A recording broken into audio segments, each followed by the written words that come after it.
The Mercedes G-Wagon or Geländewagen is a car that in 2025 doesn't make a lot of sense. But at the same time, it embodies, it encapsulates what has made Mercedes a successful car maker for almost 140 years. And that is one word: desirability. Because this car, from a logical standpoint, is so expensive, impractical, not aerodynamic, and value for money proposition here is terrible. But at the same time, Mercedes can't make enough G-Wagons to meet demand. And now we have an electric version, which in my opinion, living in Norway, is the perfect Geländewagen. So in this video, I'm going to give you guys my full review of this. And at the end of the video, I'm going to tell you, is this finally the car I'm going to replace my Porsche Taycan Cross Turismo with? The G-Wagon or Geländewagen launched in 1979, but did get a complete overhaul in 2018.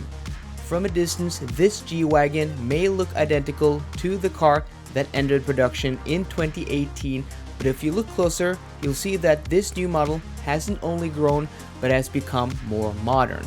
This electric version has a more angled hood, a roof spoiler, and other aerodynamic improvements like a vent on the rear arches.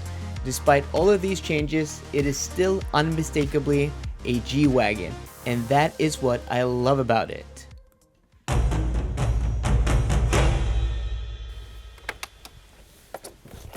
There are very few cars I test here on the channel where you actually need the side step to get into the car, but this is so tall that you really need one. I mean, on the exterior, this is basically 2 meters tall. It's like 198 or 199.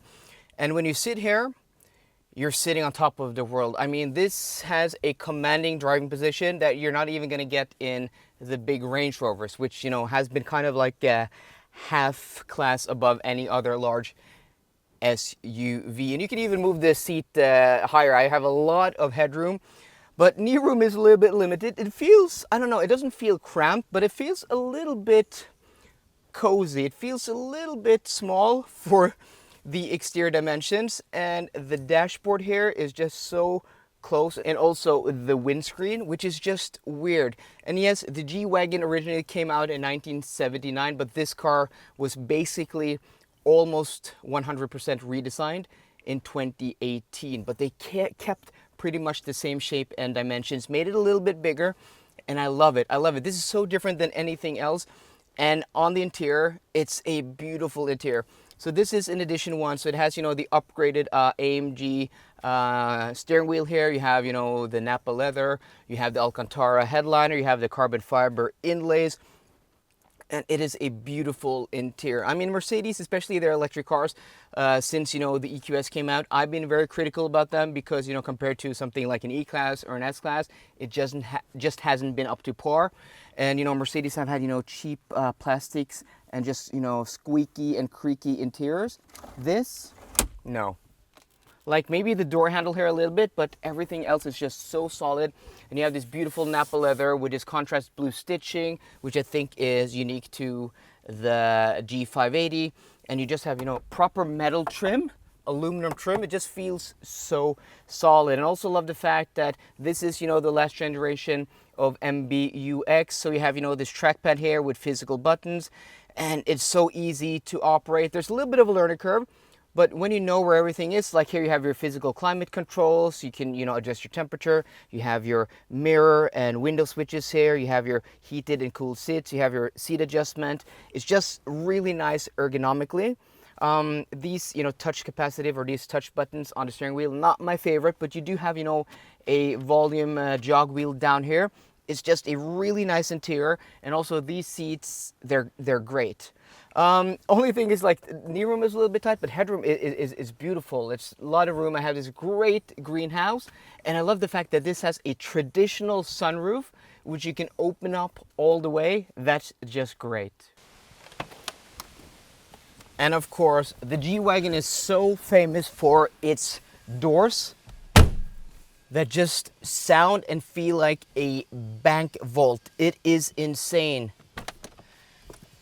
And they have a real weight and heft to them. Like, I've been having a few friends, you know, checking out the G-Wagon, as I do when I have a cool car on loan. And this is one of the cars, like, I'm really fond of my job when I get to have one of these cars for like a week. It is really, really nice. But every time a friend of mine has jumped in, they don't, you know, use enough force when they close the doors, because it just requires so much more force than every other car. It's just, the way you interact with this car is just so different than any other car. But okay, so we're here in the rear seat, and the positives first is that the bench is actually really comfortable and you sit so high. Like for kids, great visibility. This is one of the cars where you know, you're gonna rest your elbow, either the front or the rear seats, on top of the doors and not the armrest down here. This is your real armrest. And you just have this great visibility out of the front windscreen, out of the side windows, and even out the back. And also the cushion is way above the floor, so you have really nice under thigh support. And also there's a lot of room for my feet. But as you guys can see, like, my chins are basically touching when I just stretch my feet out a little bit, and I have this much knee room, which isn't a lot. So I'm 5'11", 180 centimeters, and yeah, there's decent headroom, but like knee room, if you have like people who are like 6'2", 6'3", or taller, they're gonna struggle in here. But at least the floor is flat, so even in the middle, it's not too bad. It's actually not too bad.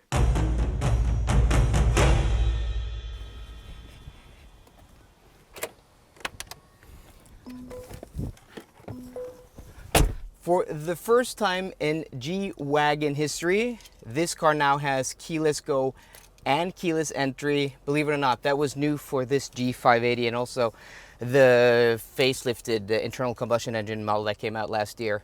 It has a very simple Mercedes key.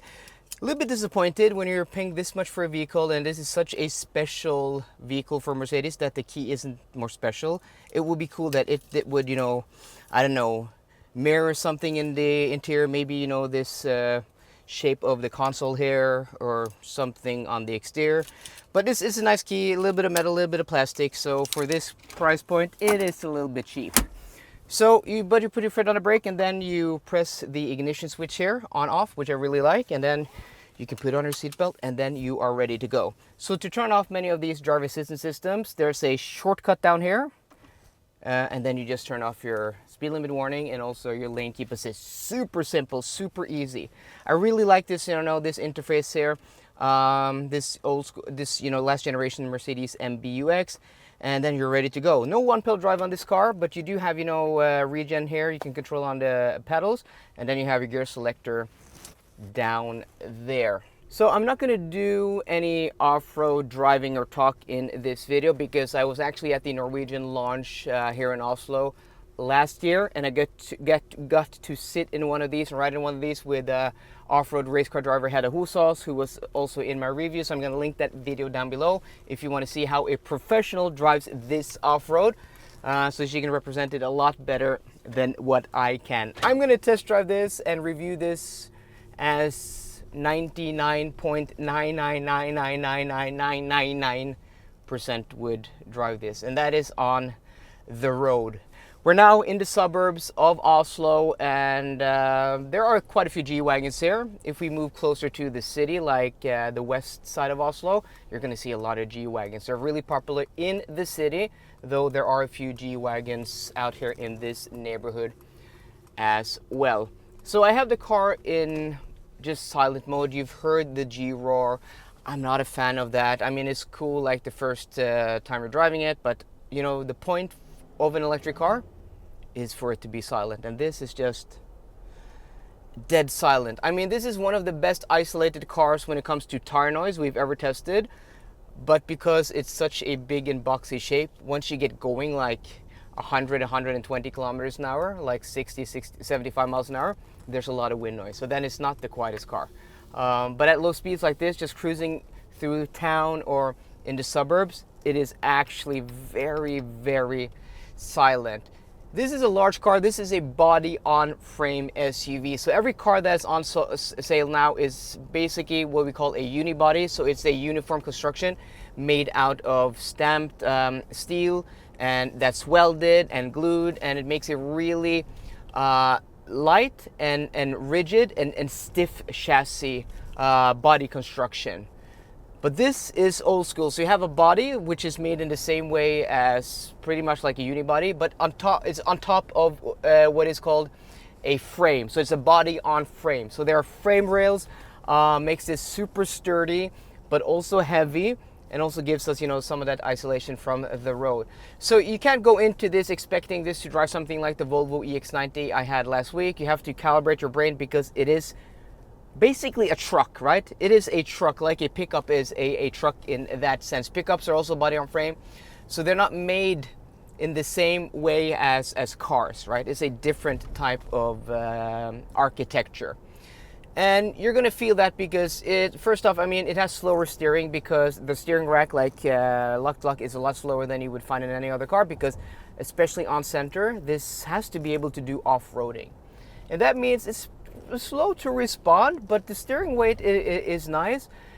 And that combined with, you know, the tall body, the heavy body, the big battery pack, there's a lot of mass here.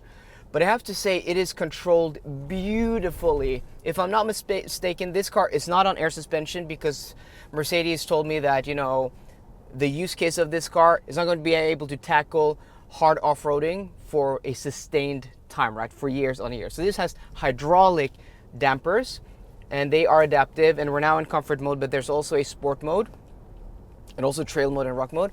But sport mode, really much, you know, more throttle response, a little bit heavier steering, though it's still the same ratio, so it's not gonna, you know, be any quicker, but you're gonna have more body control. So on country roads, on twisty roads, I prefer to drive this in sport mode. It's not uncomfortable, but in town it can get a little bit jarring. But here in the suburbs, you just put it into comfort. And for being this type of vehicle, it is impressive the way this goes down a stretch of road. It is surprisingly controlled, like side-to-side motion, you know, pitch and dive. It is very well controlled, and also the mass, there's like one or maybe two motions and then it settles. And don't get me wrong, like an EX90 is 30% better to drive, like just from a objective perspective. That is a better car, better control, but it's not carrying this mass. It's not made to be able to go off-road like this. And you know, this doesn't only have like one electric motor or dual motors to give it four-wheel drive like every other electric car. This has four motors, one on each wheel. And you know, when you consider all of that, the way this drives is actually very, very impressive. But don't get me wrong, like every other SUV on the market drives better than this. Like an EX90 is going to drive better than this. A Porsche Cayenne is going to be a lot better, but they're not going to be able to do what this does. This is insane off-road. So I really like this car. If you want to see my range test, I'm going to link that down below. And also, guys, I have a new Norwegian channel. Please go and support that channel and subscribe there and check out my range test in Norwegian, which is done at 80 and 100 kilometers an hour. I'm really trying to get that channel to 10,000 subscribers before the end of the year, because I've been told by the Norwegian brands, the importers like Mercedes and stuff like that, if I make Norwegian content, which I don't make, well, I started now, right? But they told me, like, if I do that, I'm going to get invited to more events. I'm like, okay, I got to do it now. So please support that, because that means, you know, earlier access and more content on the English channel, which is still, and for the future, still going to be, you know, the primary channel. From an EV perspective, which is pretty much all I do here on the channel because I only test electric cars, the G580 with EQ technology may just be the worst electric car, the most flawed EV currently on sale, because it doesn't make a lot of sense. This shape, this tall of a vehicle with things sticking out of on top of the hood, like these blinkers, these mirrors, these fenders, is just going to ruin range and aerodynamics. And also 4 electric motors. We all know that, you know, going from a single motor to a dual motor is going to reduce range, but 1 motor on each axle is just overkill. And that's why on a motorway, the combination of this shape and this drivetrain, it just gets really, really bad range. And to check out what range I got at 120 kilometers an hour with this, check my range test down below. It's not good. And also, 116 kilowatt hour battery pack is large and fine, but that makes this an even heavier vehicle. And this isn't even available with a trailer hitch, because just mounting that trailer hitch would move this up to a class of vehicle where you couldn't drive it on a normal license here in Europe. It would be heavier than 3.5 tons. And then they would be able to sell it to basically anybody, right? You'd have to get a special license to drive one of this. So the list of flaws is long, but I think all of that is missing the point completely. I've never wanted an electric car as much as this in a long time. I really want one of these, and I just have to figure out how and if I can ever afford one. I'm going to be honest with you guys. This car here, spec this way, is about 200,000 euros, which is a bargain compared to a G63 here in Norway, which is going to run you, I don't know, 325 to 375,000 euros. So a lot cheaper to get the electric version. That's because of our incentives. But still, I can't afford a car that costs 200,000 euros. Maybe when these prices, maybe when the prices comes down on these, maybe 120, 150,000 euros sometime in the future, maybe I'll be able to afford one. But yeah, I really, really like this car. And despite its flaws, I think I would be completely fine. Like, because you're going to take this car on a road trip, on a motorway, not that often. But the rest of the car, the way it makes you feel behind the wheel, you just feel invincible, and you just sit so high, and I just think it is super, super cool.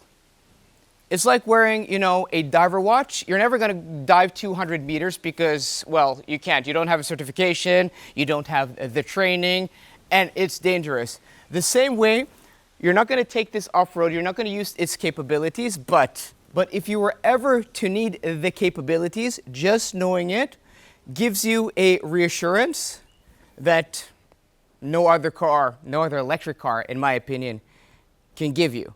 No, it doesn't make a lot of sense. Yes, I want one. And I think the fact that it is so desirable is the whole point of this vehicle. So guys, let me know what you think about the G580 with EQ technology. Do you want one of these, or do you think it's just a stupid vehicle that they made even dumber, making it electric? So guys, I hope you enjoyed today's video. If you did, please drop me a thumbs up down below. And for more car content, as always, please subscribe. See you guys later, and goodbye.